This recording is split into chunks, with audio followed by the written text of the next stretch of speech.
welcome to our next Innovaphone myApps tutorial. In this video, we will show you how you can toggle between two calls using the phone app or the Softphone app. See how you can switch between two calls and how you can start a consultation without ending the current phone call.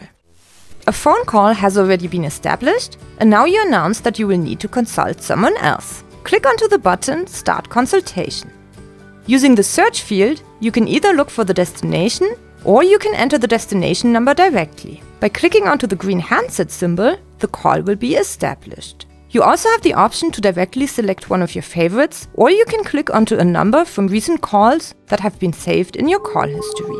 Your first call has been put on hold, and this contact will now hear recorded music. Once you have talked to or consulted with the second call, you can switch back to the first call. In order to do so, click onto the hold button with a blue background displayed with the first call. This will activate the first call again and place the consultation call on hold. You can switch between these two calls as often as you please, so-called toggling. Simply activate the call that is currently on hold.